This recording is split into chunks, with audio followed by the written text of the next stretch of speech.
नमस्कार दोस्तों, स्वागत है आपका मेरे YouTube चैनल जीएस प्लेनेट पर। आज है 22 अगस्त 2021। आज की महत्वपूर्ण खबरों का अध्ययन करेंगे। उससे पहले मैं एक बात कहना चाहता हूँ। जितने भी लोग वीडियो नहीं देख रहे हैं, समझ में आ रहा? ये जब मैं आऊँगा, यानी क्लास जब भी रीओपन होगा और मैं जिस दिन आऊँगा, मैं सारा एक हफ्ते 10 दिन का, जब से अब मैं नहीं आ रहा हूँ, सबका पूरा का पूरा पूछूंगा। जो क्लास में नहीं बता पाएगा ना, समझ लीजिएगा, ठीक है। पिछले मैं 3-4 दिन से मैं देख रहा हूँ, मतलब मैं हॉस्पिटल में हूँ। हॉस्पिटल के बावजूद होने के बावजूद, दिन भर रात भर यहाँ पे रहने के बावजूद मैं आपको वीडियो प्रोवाइड कर रहा हूँ और आप लोगों को मस्ती सूझी है। कोई बात नहीं, फिलहाल आज का वीडियो देखते हैं, बाकी बात क्लास में करेंगे। पहला क्वेश्चन देखते हैं। पहला क्वेश्चन है, अक्षय ऊर्जा दिवस प्रतिवर्ष कब मनाया जाता है? अक्षय ऊर्जा दिवस is observed on which day? निश्चित तौर पर आने वाला क्वेश्चन है, ये मोस्ट इंपॉर्टेंट डेज में है। ये क्वेश्चन बहुत बार पूछा गया है। तो सही आंसर क्या है? 20 अगस्त, ठीक है। 20 अगस्त को ये प्रतिवर्ष मनाया जाता है। दूसरी बात, एक और पूछा जा सकता है कि अक्षय ऊर्जा दिवस प्रतिवर्ष 20 अगस्त को किस महापुरुष के नाम पर मनाया जाता है, या किस पूर्व प्रधानमंत्री के नाम पर मनाया जाता है, या जन्म दिवस पर मनाया जाता है? तो ये पूर्व प्राइम मिनिस्टर जो थे हमारे, पीएम, एक्स पीएम जो थे, जिनका नाम था राजीव गांधी जी, ठीक है। कौन? राजीव गांधी जी, जो कि राहुल गांधी जी के पिता थे, ठीक है। सोनिया गांधी जी के हस्बैंड थे, इंदिरा गांधी जी के पुत्र थे।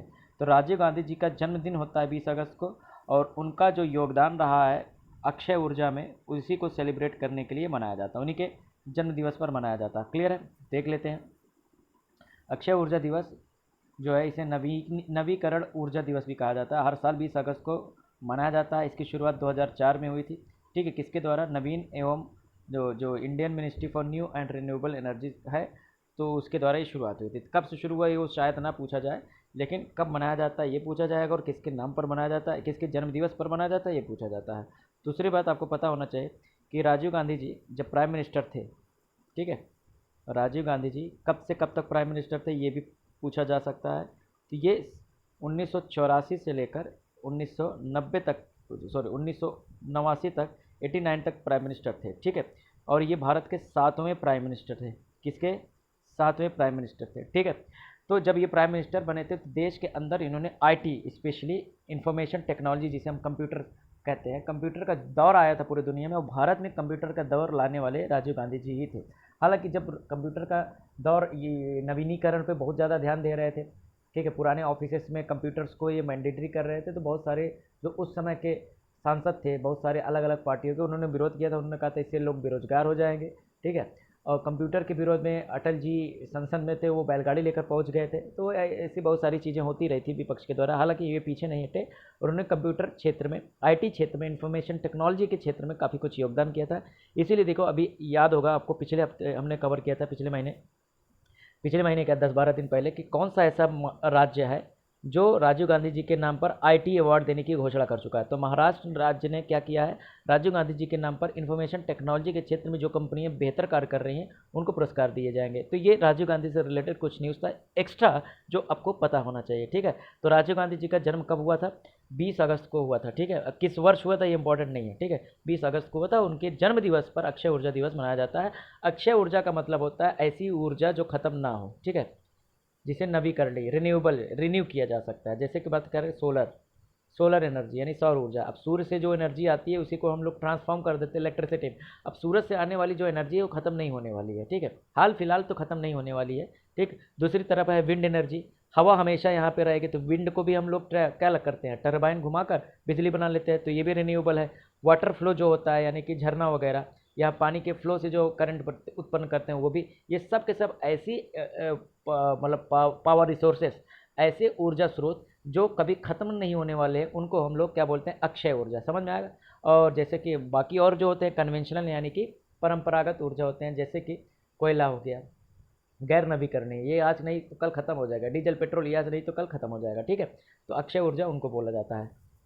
अगला क्वेश्चन आज का, सेकंड क्वेश्चन, भारत ने किस अंतर्राष्ट्रीय संस्था के सहयोग से यूनाइट अवेयर मंच तैयार किया है? ठीक है, India has launched unite aware platform collaboration with which, in collaboration होना चाहिए ना, ठीक है, in collaboration with which international institution, किसी अंतर्राष्ट्रीय संस्था के साथ मिलकर इन्होंने बनाया है। तो सही आंसर क्या है? यूनाइटेड नेशन ऑर्गेनाइजेशन, इसे हिंदी में बोलते हैं संयुक्त राष्ट्र संघ, क्या बोलते हैं? संयुक्त राष्ट्र संघ, यूनाइटेड नेशन। ऑप्शन में यूनेस्को भी दे सकते हैं, बाकी और भी चीज़ दे सकते हैं। तो यूनाइटेड नेशन और इंडिया ने मिलकर यूनाइट अवेयर मंच तैयार किया है, और देखते हैं। ठीक है, Indian collaboration with United nation launches take platform for peace keepers. तो जैसे कि याद होगा, कल हमने एक ऑपरेशन का जिक्र किया था, उसका नाम क्या था? याद आ करो, ऑपरेशन खुकरी। क्या नाम था? ऑपरेशन खुकरी पढ़ाया था। ठीक है, अफ्रीकी देश था सियरा लियोन, वहाँ पर शांति स्थापित करने के लिए कुछ पीस कीपर्स गए थे। पीस कीपर्स किसे बोलते हैं? पीस कीपिंग फोर्स होती है किसकी? यूनाइटेड नेशन की क्या होती है? पीस कीपिंग फोर्स होती है, मतलब शांति स्थापित करने वाली फोर्स। वो किसी भी अशांत क्षेत्र में जाकर शांति स्थापित करते हैं, ऐसे फोर्सेस को पीस कीपर कहा जाता है। और यूनाइटेड नेशन की अपनी स्पेशल फोर्स है, इसमें भारतीय बहुत सारे सैनिक होते हैं जो योगदान देते हैं। ठीक, तो ऐसे जितने भी यूनाइटेड नेशन की पीस कीपर फोर्सेस हैं, पीस कीपिंग फोर्सेस है, उनको क्या किया जाएगा? एक प्लेटफॉर्म दिया गया है यूनाइट। इसकी मदद से वो अपने जो भी टेक्नोलॉजिकल सपोर्ट चाहिए होता है, तकनीकी जो भी सहायता चाहिए होगी, ये प्लेटफॉर्म उनको उपलब्ध कराएंगे। जैसे सर्विलांस, लोकेशन, ये सब चीज़ें जानने के लिए ये यूनाइट अवेयर मंच क्या करेगी? पीस कीपर्स को प्लेटफॉर्म देगी, जिससे वो क्रूशियल इन्फॉर्मेशन एक्सेस कर सकते हैं। समझ में आ रहा? ठीक, और यूनाइटेड नेशन की बात कर लेते हैं। यूनाइटेड नेशन आपको पता है कि इसका गठन कब हुआ था? तो 1945 में हुआ था। डेट भी याद होना चाहिए, अक्टूबर 24 अक्टूबर 1945 को इसका गठन होता है। और इस दिन हम लोग क्या मनाते हैं? यूनाइटेड नेशन डे मनाते हैं। ठीक है, इसका हेडक्वार्टर कहाँ है? आपको पता होना चाहिए। कहाँ है? कहाँ है? यहाँ पे लिखा नहीं है, कोई बात नहीं। ये है कहाँ पर? न्यूयॉर्क में है। कहाँ पे है? न्यूयॉर्क में। ठीक है, न्यूयॉर्क यानी यूएसए न्यूयॉर्क में इसका हेडक्वार्टर है। दूसरी बात, इसके सेक्रेटरी जनरल यानी कि महासचिव कौन है? Antonio Guterres. कौन है? एंटोनियो गुटरेस इसके चेयरमैन है। यूनाइटेड नेशन का काम क्या होता है? यूनाइटेड नेशन का काम है पूरे विश्व में शांति स्थापित करना, सुरक्षा को ध्यान देना। जैसे अभी अफगानिस्तान का मुद्दा फैला हुआ है, तालिबान ने वहाँ पर कब्जा कर लिया है, तो इसको लेकर भी यूनाइटेड नेशन चिंतित है। हालांकि यूनाइटेड नेशन इतना बहुत बड़ा कदम कोई नहीं उठा रहा है, इसके लेकर यूनाइटेड नेशन की आलोचना की जा सकती है। भैया, एक आतंकवादी संगठन ने एक पूरे देश पर कब्जा कर लिया, वहाँ की चुनी हुई सरकार को उसने हटा दिया, और यूनाइटेड नेशन हाथ पे हाथ धरे बैठी रह गई। तो है क्यों भाई? यूनाइटेड नेशन क्या कर रही है? उसके पास इतनी पावर्स नहीं है। तो यही सब चीज़ें हैं जो यूनाइटेड नेशन के रेलेवेंसी पर, उनकी प्रासंगिकता पर प्रश्न हमेशा लगाते रहते हैं। फिलहाल वो अलग विषय हो जाएगा, वो यूपीएससी वगैरह का विषय हो जाएगा कि अफगानिस्तान में जिस तरह से टेक ओवर किया गया है, यूनाइटेड नेशन की जो भूमिका थी उसका जो है समीक्षा करें, उसको एनालिसिस करें। ये सब यूपीएससी वगैरह में पूछे जाएंगे, आपसे नहीं पूछा जाएगा। आपको सिर्फ इतना पता होना है इसका गठन कब हुआ था, हेडक्वार्टर कौन है, और इसके जनरल सेक्रेटरी कौन है। क्लियर है? अगला क्वेश्चन आज का, किस केंद्रीय मंत्रालय द्वारा डिस्क प्लेटफॉर्म लॉन्च किया गया है? Disc platform has been launched by which union ministry? Finance ministry, home ministry, defence ministry, foreign ministry? यानी कि वित्त मंत्रालय, गृह मंत्रालय, रक्षा मंत्रालय या विदेश मंत्रालय। तो सही आंसर क्या है? Defence ministry. आइए देखते हैं डिस्क क्या है। देखिए, ये राजनाथ सिंह जी है, ये रक्षा मंत्री हैं, डिफेंस मिनिस्टर हैं। ठीक है, Rajnath Singh launches defence India startup challenge 5.0। ठीक है, इसका फुल फॉर्म ही यही है। डिस्क का फुल फॉर्म क्या हुआ? डी से डिफेंस, आई से इंडिया, एस से स्टार्टअप और सी से चैलेंज। ठीक है, डिस्क, और इसका 5वां संस्करण है, इसको लॉन्च किया गया है। ठीक, तो काम क्या किया जाएगा इसमें? क्या होगा? जितने भी मैन्युफैक्चरर हैं, डिफेंस इक्विपमेंट के एक्सपोर्टर हैं, जितने भी डिफेंस सेक्टर में काम करने वाले एजेंसीज़ हैं, किसी भी क्षेत्र में काम करती हैं, उनके लिए क्या है? स्टार्टअप का बढ़िया माहौल दिया जाएगा, जिससे क्या होगा? भारत आत्मनिर्भर बनेगा। कहाँ? डिफेंस में। इससे क्या होगा? जैसे कि जितनी भी भारतीय विदेशी कंपनियां, उनको बुलाया जाएगा, आइए भारत में अपना जो है बिजनेस सेटअप कीजिए, या भारतीय कंपनियां वो भी अपना यहीं पर लगाएं।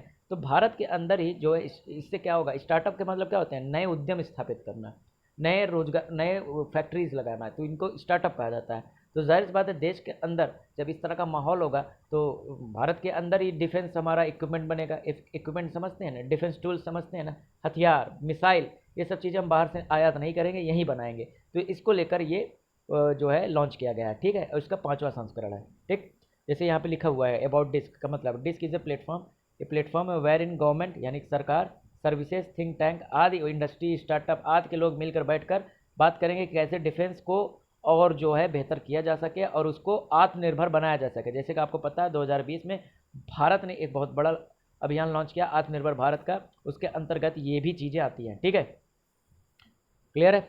बाकी चीज़ें आप हिंदी में भी पढ़ लीजिएगा, आपको समझ में आ जाएगा। 14वां क्वेश्चन आज का, कि कौन सा राजमार्ग को हिंदी में क्या बोलते हैं? इंग्लिश में हाईवे बोलते हैं। कौन सा हाईवे भारत का पहला इलेक्ट्रॉनिक व्हीकल फ्रेंडली राजमार्ग बन गया है। मतलब which highway has become India's first electronic vehicle friendly highway. ये इलेक्ट्रॉनिक व्हीकल फ्रेंडली हाईवे आपको समझ में नहीं आया होगा, आपके पेट में गुड़गुड़ यानी दर्द हो गया होगा, ये है क्या? तो ये इलेक्ट्रॉनिक व्हीकल का मतलब समझते हैं, ऐसे मोटर जो पेट्रोल डीजल से ना चलती हों, किससे चलती हों? समझ ये मोटर है, ठीक है। यहाँ पर क्या पेट्रोल डीजल ना होकर क्या होगा, ये विद्युत से चार्ज होगी, समझ में? बिजली से चलने वाली जो गाड़ियाँ होंगी उन्हें इलेक्ट्रॉनिक व्हीकल कहा जा रहा है, ठीक है। और भारत ने ये प्लेस किया हुआ है, भारत में इसको लेकर बहुत सारी प्रयास किए जा रहे हैं कि 2030 तक कम से कम 2 पहिया को 75% तक रिप्लेस कर देंगे ईवी। समझ में आ रहा है? 2 पहिए जितने होंगे मौजूदा, जितने भी इस समय 2 पहिया वाहन है, उनके 75% तक क्या कर दिया जाएगा, 2 पहिया वाहन को रिप्लेस कर दिया जाएगा इलेक्ट्रॉनिक व्हीकल से। समझ में आया? तो जाहिर सी बात है, अगर लगातार हम इलेक्ट्रॉनिक व्हीकल बनाते जाएंगे तो हमें क्या चाहिए होगा, पेट्रोल पंप की तरह क्या चाहिए होगा, इलेक्ट्रिक पंप तो चाहिए होगा, कि हाईवे पे इलेक्ट्रिक पंप हो जहाँ पर गाड़ियाँ चार्ज हो सके। समझ में आ रहा है? तो इस तरह के चार्जिंग पॉइंट जगह जगह बनाने पड़ेंगे, जहाँ पर आप फटाक से जाएंगे, वो चार्ज करेंगे, बैटरी चार्ज हो गई और आप फिर से कुछ दिन के लिए निकल जाएंगे, तो उसको आपको पेमेंट देना होगा। तो पेट्रोल पंप की जगह आपको सोलर पंप मिल जाएगा, या जो भी तरीके होंगे इलेक्ट्रिक पंप मिल जाया करेगा। तो ये जो पहला हाईवे है कौन सा, आपको समझ में आ रहा है? दिल्ली टू कहाँ गया, Delhi to Chandigarh highway, Delhi to Chandigarh highway हो गया। यहाँ पर इलेक्ट्रिक पंप लगाए जा चुके हैं, यानी कि अब यहाँ पर इलेक्ट्रॉनिक व्हीकल आराम से चलायमान है, यहाँ पे मूवेबल हैं, ठीक है। तो एग्जाम में पूछ लिया जाए कौन सा हाईवे है देश का पहला जहाँ पे इलेक्ट्रॉनिक व्हीकल फ्रेंडली माहौल बन चुका है, तो दिल्ली टू चंडीगढ़ हाईवे, ठीक है। ये है न्यूज़, ठीक है। Delhi Chandigarh highway becomes India's first electronic vehicle friendly highway, ठीक। ये देखो आपको पंप मिल रहा है, यहाँ पे सोलर से चार्ज होने वाली चीज़ें, यहाँ गाड़ी खड़ी हैं, चार्ज हो जाएगा, ठीक है। बाकी और चीज़ें पढ़ लीजिएगा, ठीक। अच्छा, इससे रिलेटेड एक केंद्रीय योजना एग्जाम में पूछा जा सकता है, उसका नाम है फेम। क्या है बच्चा, आपसे पूछ लिया जाएगा फेम योजना का संबंध किससे है? तो इसका संबंध भैया क्या है, इलेक्ट्रॉनिक व्हीकल से है। इसके अंतर्गत वही है कि एक लक्ष्य निर्धारित किया गया है कि 2030 तक ये कर लेंगे, 2050 तक ये कर लेंगे, ठीक है। तो लक्ष्य निर्धारित किया है। इलेक्ट्रॉनिक व्हीकल को प्रमोट करने के लिए कौन सा स्कीम आई है, फेम का फुल फॉर्म क्या है, फास्टर, फुल फॉर्म पूछा जाएगा, फास्टर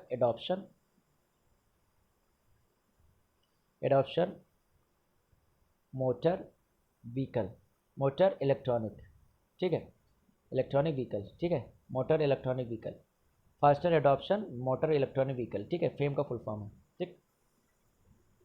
आज का लास्ट क्वेश्चन, पांचवा क्वेश्चन, वायु प्रदूषण को रोकने के लिए देश का पहला स्मोक टावर कहाँ लगाया गया है? देखो, ये पिछले साल की न्यूज़ थी, एक न्यूज़ आई थी कि स्मोक टावर लगाया जाएगा, तो अब लग गया है। उसका बहुत कल जो है क्या होगा, परसों उद्घाटन होगा, ठीक है। उसके मुख्यमंत्री, उस राज्य के मुख्यमंत्री क्या करेंगे, उद्घाटन करेंगे। तो क्वेश्चन बन सकता है, वायु प्रदूषण को रोकने के लिए देश का पहला स्मोक टावर कहाँ लगाया गया? India's first smoke tower is install in which city of India? तो ये नई दिल्ली में लगाएगा, क्योंकि आपको पता है कि सर्दियों के मौसम में नई दिल्ली में एयर पोल्यूशन का जो है हाल बहुत बुरा हो जाता है, ठीक है। बहुत ज़्यादा वहाँ एयर पोल्यूशन गिर जाता है, बहुत ज़्यादा क्यों गिरता है, क्योंकि वहाँ पर जो PM 2.5 है या PM 10 है, ये क्या होता है, बढ़ जाता है, इनकी संख्या बढ़ जाती है। अभी एक प्रश्न ये उठ रहा होगा कि PM 2.5 या PM 10 है क्या? देखो, PM का मतलब होता है पार्टिकुलेट मैटर। क्या बोलते हैं बच्चा, particulate matter, particulate matter. Simple से समझिए, देखिए क्या होता है, ये आपका धरती है और ये आपका जो है मान लेते हैं ये एयर है, ठीक है, वायुमंडल है। तो वायुमंडल में क्या होते हैं, बहुत सारे धुएं के कण जो तैरते रहते हैं, वही क्या करते हैं, पोल्यूशन करते हैं। तो जिन कणों का जो साइज़ होता है 2.5 मिलीमीटर से कम होता है, उन्हें क्या बोला जाता है, PM 2.5, ठीक है। और जिनका 10 मिलीमीटर तक होता है, उनको क्या बोलते हैं, 10 माइक्रोमीटर तक होता है, उनको बोलते हैं 10 PM बोलते हैं। समझ में आया? तो वही है, उसका साइज है PM, ठीक। तो इनकी संख्या बढ़ जाने से क्या हो जाता है, वायु पोल्यूशन बढ़ जाता है। तो एक लेवल होना चाहिए, उससे नीचे ऊपर बढ़ता है तो वायु प्रदूषण यानी कि एयर पोल्यूशन की समस्या बढ़ जाती है। और दिल्ली में सर्दियों के समय आपको पता है ज़्यादा समस्या बढ़ती है। कारण क्या है कि उस समय धान कटा रहता है और धान के जो अवशेष होते हैं, उसके रेजिड्यूल्स जो होते हैं, उनको जला देते हैं किसान, जिससे बहुत ज़्यादा पोल्यूशन फैलता है। ये कारण ये भी है, और बाकी इंडस्ट्रियलाइजेशन कारण तो है ही। तो उसको रोकने के लिए क्या किया गया है, एक टावर लगा दिया जाएगा। क्या लगा दिया जाएगा, टावर। तो क्या करेगा, वो पंखा से चलेगा, क्या करेगा, तो एयर में जितने भी ये पर्टिकुलेट मैटर हैं, PM 2.5, PM 10, इनको क्या कर लेगी, ऑब्जर्व करके एक जगह पे एकत्र कर देगी, और उनको फिर से दूसरे तरीके में इस्तेमाल किया जा सकता है, दूसरी चीज़ों में, ठीक है। इससे क्या होगा, एयर के अंदर से जो पोल्यूशन है उसको कंट्रोल किया जा सकेगा। समझ में आया? तो इस तरह से ये काम करेगा, ठीक है। ये न्यूज़ है, पढ़ लीजिएगा। अब दिल्ली के बारे में बात कर लेते हैं भैया, दिल्ली क्या है। तो दिल्ली जैसे कि आपको पता होना चाहिए कि गॉट स्टेटस यूटी स्टेटस यानी यूनियन टेरिटरी का स्टेटस इसे 1956 में दिया गया था। 56 में ये संघ शासित प्रदेश हो गया था। और साथ ही साथ केंद्र शासित प्रदेश होने के साथ इसको 93 में क्या किया गया, असेंबली दे दी गई, यानी विधानसभा भी दे दी गया। तो विधानसभा होने के नाते वहाँ चुनाव हुए और चुनाव के बाद मुख्यमंत्री नियुक्त होने लगे। ठीक है। और जो भी यूटी विद असेंबली होती है वहाँ पर प्रशासक कौन होता है, एलजी होता है। एलजी मतलब लेफ्टिनेंट गवर्नर या उपराज्यपाल होता है। यहाँ के उपराज्यपाल कौन है, अनिल बैजल जी हैं। और एक और चीज़ एग्जाम में पूछा जाता है कि भारत की पहली बार राजधानी दिल्ली कब बनी थी, तो 1912 में बनी थी। कब बनी थी, 1911 में ये निर्णय लिया गया था दिल्ली दरबार में, जहाँ पर ब्रिटिश प्रिंस आए हुए थे, उन्होंने निर्णय लिया था। और 1912 में ये जाके अमली जामा पहनाया गया था, यानी एग्जीक्यूट हुआ था। तो पहला आपसे पूछा जाएगा क्वेश्चन कि भारत की राजधानी दिल्ली कब बनी, तो 1912 में बना था। ठीक है। इसके मुख्यमंत्री इस समय कौन है, अरविंद केजरीवाल जी, जो कि उद्घाटन करने जा रहे हैं। और बाकी और भी बहुत सारे प्लेसेस हैं दिल्ली में जो एग्जाम में पूछ लिए जाते हैं, जैसे Lal Qila, India gate, president state यानी राष्ट्रपति हाउस, और पार्लियामेंट यानी संसद भवन, लोटस टेम्पल यानी कमल मंदिर, और कुतुब मीनार। ये सारी चीज़ें वहाँ पर हैं जो पूछ ली जाती है। ठीक है। कुतुब मीनार किसने बनवाया था ये भी पूछ लेता है। तो कुतुब मीनार कुतुबुद्दीन ऐबक ने बनवाया था, लेकिन उसने सिर्फ नींव रखी थी, फाउंडेशन रखा था। सही पूरी तरह से उसे किसने बनवाया था, इल्तुतमिश ने बनवाया था। बाकी ये कौन था, इतिहास में लेक्चर देख लीजिएगा, आपको मिल जाएगा, इल्तुतमिश। ठीक है। और लोटस टेम्पल तो ये बाद में अभी बना है। रेड फोर्ट किसने बनवाया था, शाहजहाँ ने बनवाया था, ये पूछ लिया जाता है। तो मित्रों आज के लिए इतना ही। आपको जो भी वीडियो में दिक्कत हो रही होगी बताइएगा, मैं उसे सॉर्ट आउट करने की कोशिश करूँगा। पीडीएफ आपको लिंक मैं आपको दे दूँगा डिस्क्रिप्शन में, आप देख लीजिए। और वीडियो ज़्यादा से ज़्यादा देखिए, शेयर कीजिए और लाइक कीजिए। ठीक है। Thank you. आज के लिए इतना ही।